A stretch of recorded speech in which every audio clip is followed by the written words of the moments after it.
kowe malah sing ngeres kowe malah. Ora mah aku dibisiki mbek kuwi ning kono. Bukit dalam paling tertib. Iya tahu. Wayang sak kotak ditokke kabeh. Iki yo karo ditawake. Kok ditawa? Lho, dheweke iki yo ngecer kok. Bagi saya yang namanya gamelan karo wayang iki cara wong tani kuwi arit karo pacul. Lah, Dadi pirantine yo nek aku kudu apik.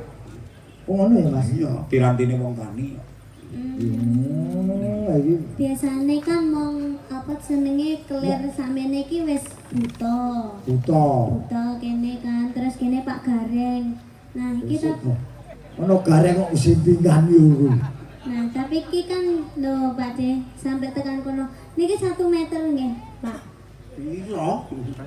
Kok 1 meter? Kiri tok. Kiri tok kuwi biasane nek ra 15 meter, 12 meter kiri tok. Oh, iya.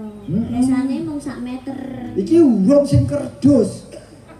Apa Lho, dheweke iki kulit ya duwe, kerdus ya duwe. Kulit uwong yo duwe. Lho ya ora ngono. Aku duwe gareng kulit uwong.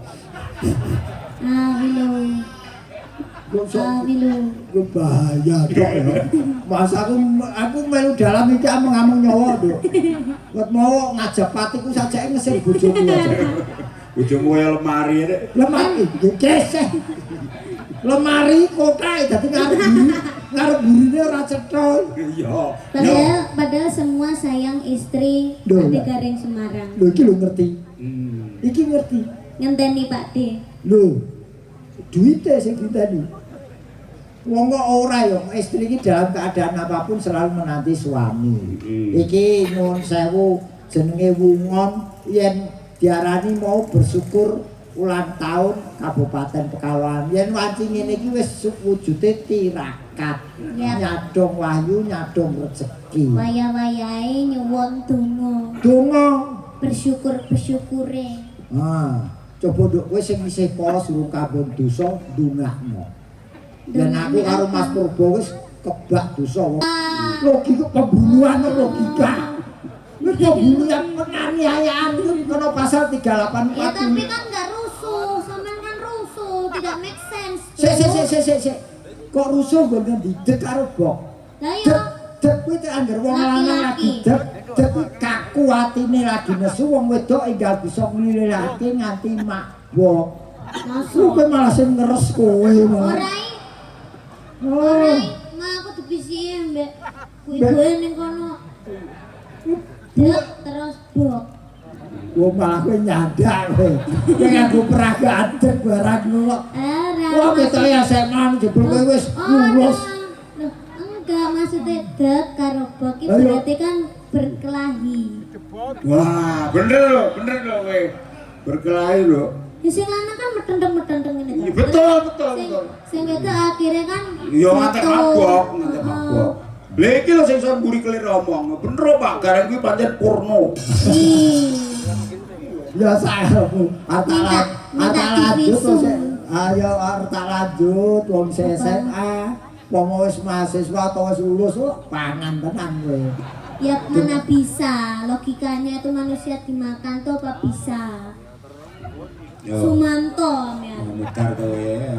Jawab anak jujur. Anak jujur. Dia anak jenenge Sumala.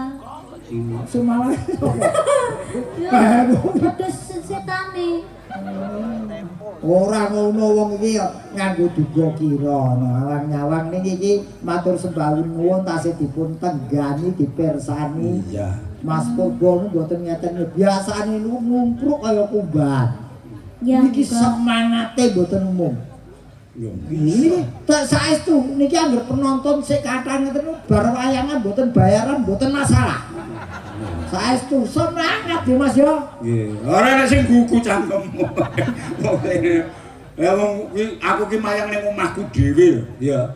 Sing delok renek mergo mung live streaming ora didelok wong tandang grayang kowe ngerti dhewe ra ngeceken Mas Purbo ki seniman multi talenta. Iya, totalitas tanpa batas. Nabuh iso dalan iso. Sing aku ora cocok apa? Apa? Gareng dadi gareng ya. Apa Kenapa nate, Pak? Iblis lanat ya. Kayak arep ngrusak sawahku kowe. Ngeprank dalam kok ning isor debok, apa gareng ning isor debok ya kae. Nek iki pancen apa-apa sarwa iso wong jenenge dosen iso kanggo contoh. Iya. Serba bisa perkara apik lan ora tergantung penilaian orang masing-masing. Oh, aku zaman saiki pomo ora pekewu karo bocah-bocah aku gareng kok. Tenang kuwi. Kuwi pekerjaan yang menjanjikan kok. Tenang kuwi. Ya yang kowe iso ngampani dukun santetku ya monggo. Nah, ya dalam nih yang gareng bareng kayak gareng kok karo Niken Salindri barang ngono ku. Ah, sapa to? Bintang tamu nih Niken Salindri, garenge Purbo. Kowe mesti penonton mulai. Ternyata Tapi kalau saya terus terang, siapapun boleh gareng. Itu pekerjaan asal nawaitunya mencarikan nafkah anak istri dan didasari dengan gareng dengan ibadah. Loh, sing penting kuwi. Dadi awak mungkin gareng rene iki ibadah. Loh iya. Loh, kok disangoni gelem? Loh, ah, kok sik to? Yen aku disangoni kok ora gelem jenenge aku dudu menungso. Loh, loh, saya ngibat. lah Ngibadah kuwi ngibadah ki racak-racak mesti golek rezeki to. Yen golek rezeki kok terus ora ditampani iki dosa apa ora? loh. Ibadah ki golek rezeki. Golek rezeki lho. Golek duit nggo anak bojo, nggo makani anak bojo kuwi ya ibadah. Tapi kalau yang dinamakan ibadah itu